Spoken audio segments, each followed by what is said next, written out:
Alright, so this just came in mail from Speedcube shop, and finally I have the Worm 2019.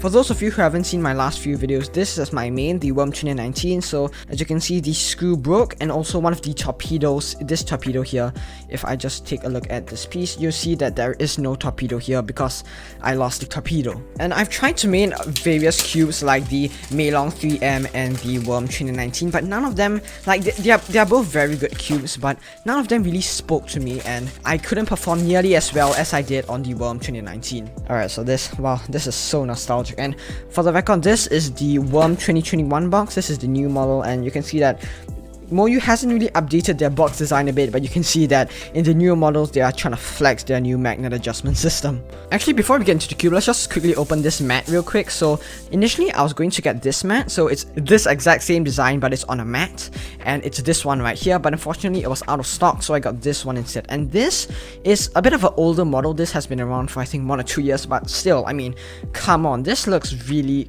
cool. I really like the whole space theme with a lot of the Speedcube shop products, and also these new business Okay, that's enough of that. Let's get into the cube. So this, wow, this looks so familiar to me. We've got the cube. I'm just gonna get the cube right away, and I'm so excited to turn this. I didn't even bother saying first turns, but anyway.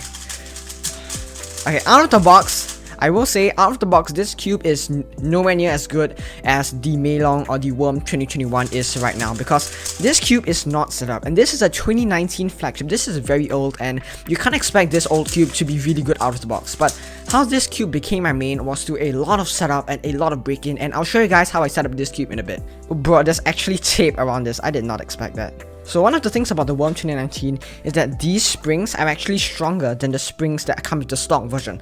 So one of the things I did is that I swapped the two springs, and while this might seem kind of tedious, this is actually one of the most important steps for me personally when it came to making my Worm 2019 feel better, because right now it's a bit unstable, a bit too fast for me, and also quite locky sometimes. Oh yeah, that feels so nice, even though it doesn't really perform that well right now. Like, the feel is just so... it's so nostalgic, and it's just something that I really enjoy. Yeah, so I don't know if you guys can see it, but the spring on the right, you can tell that it's a little bit taller than the spring on the left, and this one is the one that comes in the box, and it basically means that it's a bit stronger, and it allows the cube to become more stable.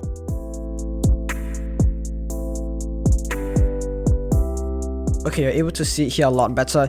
This right here is the spring that comes in the cube, and you can see that it's notably shorter than all of the other springs here, and also it's a darker color, which is good because I can tell them apart now.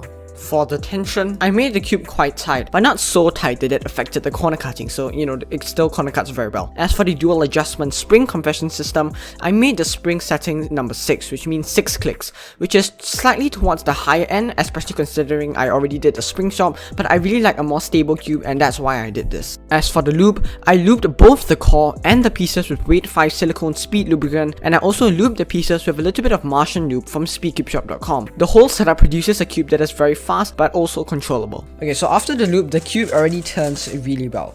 But one problem with this cube, which a lot of people also agree, is that the magnets are a little bit too weak. I mean, if this came stock with slightly stronger magnets, whew, this would be an almost perfect cube. So how do you solve that?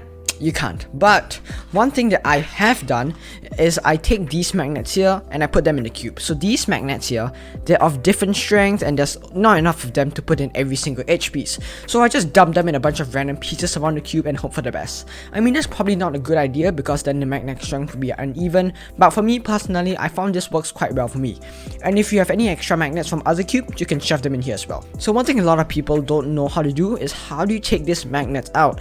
And I am also one of those people. I have no idea how to take this out, but there is one method which I have done in the past which has allowed me to take these magnets out. So okay, so first you take out this entire thing. This is extremely stupid.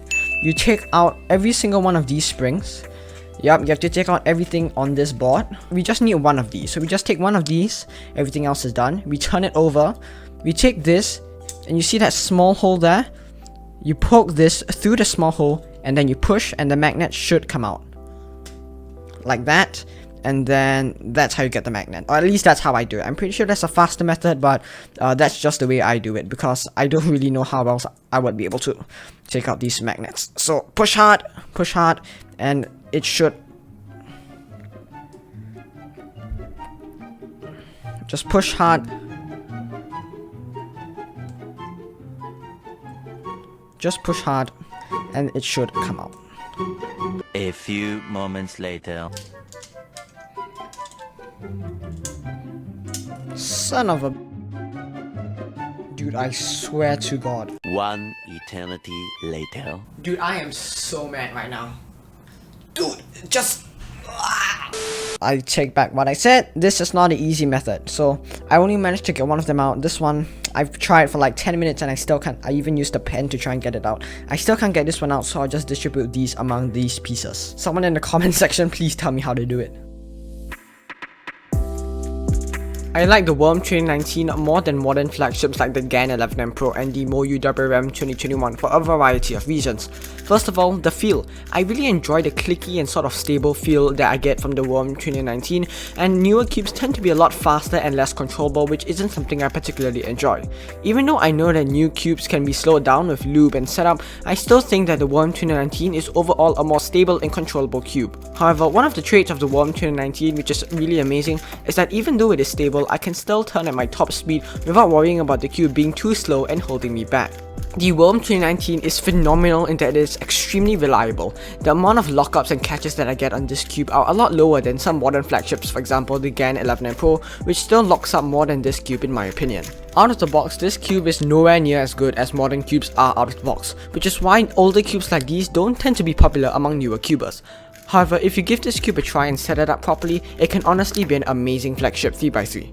One downside, however, is that this cube is slightly more expensive than the WR M 2021, coming in at almost $40. In addition, the weaker magnets are a little bit of an issue, and I would personally have preferred if they came with slightly stronger magnets, although this isn't really a total deal breaker to me. Anyway, that's gonna wrap it up for today's video. Thank you so much for watching, and I'll see you guys next time.